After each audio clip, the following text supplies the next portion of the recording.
شیطان ڈراتا ہے حالات سے، تخویف اس کا کام ہے کہ شیطان ڈرائے گا حالات سے کہ یوں ہو جائے گا، یوں ہو جائے گا، یوں ہو جائے گا، حالانکہ ابھی کچھ ہوا بھی نہیں ہے. ہاں ابھی نہیں کچھ ہوا، لیکن اس سے پہلے ڈرایا ہے، وہ یہ ڈرے ہوئے رہتے ہیں. پھر ان پر ہنستا بھی ہے کہ یہ دیکھو بنی آدم کچھ ہوا نہیں ہے، وہ ابھی سے سہمے ہوئے ہیں، ڈرے ہوئے ہیں. ہاں یہ ہو جائیں گے، بیمار ہو جائیں گے، مغرب ہو جائیں گے، حالانکہ ہوئے نہیں ہے لیکن ڈرے. تخفیف اس کا کام ہے، ایسے تشویل اس کا کام ہے.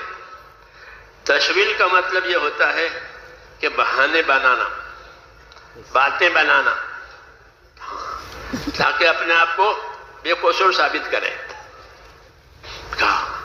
یہ بھی سکھائے گا.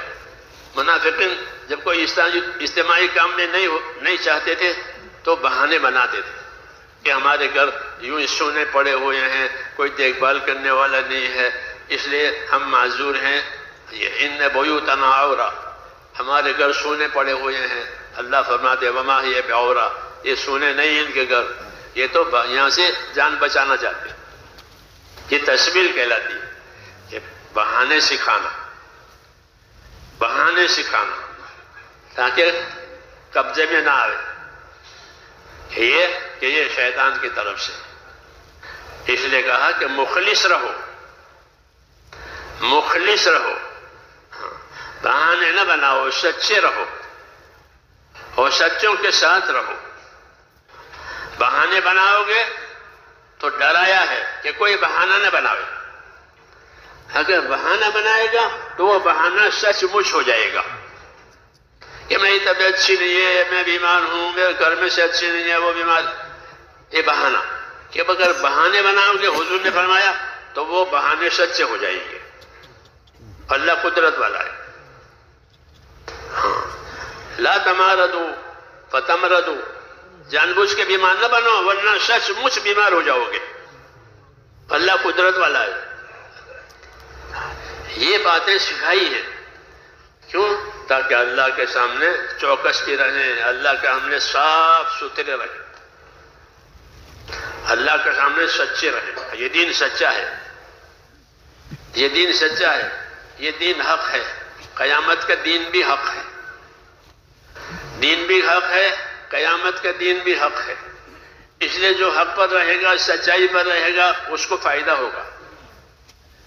ھذا یوم ینفع الصادقین صدقہم، قیامت میں یہ کہا جائے گا کہ ھذا یوم، یہ وہ دن ہے کہ سچوں کو سچائی نفع دے گی.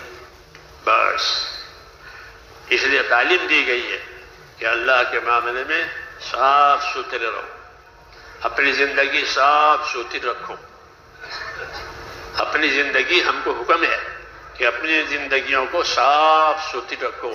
اللہم انی اسألک عیشۃ نقیہ، دعا مانگی ہے. دعا مانگی کیا؟ دعا سکھائی ہے،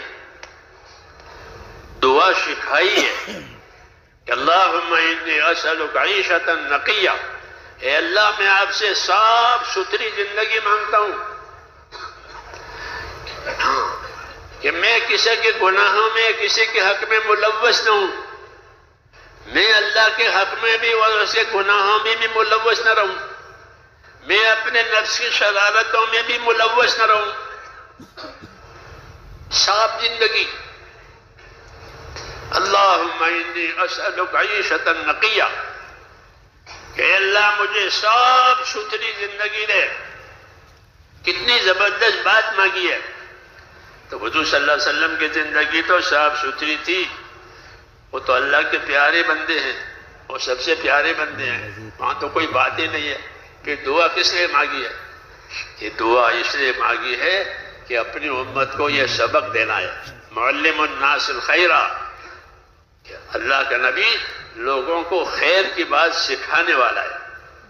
وَيُعَلِّمُكُم مَّا لَمْ تَكُونُوا تَعْلَمُونَ، ہمارا نبی تمہیں وہ بات سے سکھائے گا جو تم نہیں جانتے ہو. دنیا بھر کی باتیں تم جانتے ہو جانو، جو باتیں ہم چاہتے ہیں، اللہ کہتے ہیں جو باتوں سے ہم راضی ہوتے ہیں، جن باتوں سے ہم ناراض ہیں، وہ تو ہمارا نبی سکھائے گا. ہاں اس لیے کہ وَيُعَلِّمُكُم مَّا لَمْ تَكُونُوا تَعْلَمُونَ، ہمارا نبی تمہیں وہ باتیں سکھائے گا جو تم نہیں جانتے. وہ دنیا بھر کی باتیں تم جانو، دنیا کے حالات کو جانو، دنیا کے حادثات کو جانو. ہاں یہ کوئی بڑی بات نہیں ہے. ہاں وہ باتیں جاننی ہے کہ جس کا نفع، ان باتوں کا جاننا جس کا کوئی نفع نہیں، کوئی نقصان نہیں. ایک مرتبہ حدیثوں میں کہ بہت لوگ جمع ہوئے، حضور نے فرمایا یہ مجمع کیسا ہے، یہ مجمع کیوں جمع ہوا ہے؟ عرض کیا کہ ایک آدمی ہے. کہ کون آدمی ہے؟ کہ علامہ. وہ علامہ یعنی بہت جاننے والا آدمی ہے. اس کے گھر لوگ جمع ہوئے. فرمایا کہ علامہ کیا ہوا؟ کیا مطلب ہے علامہ؟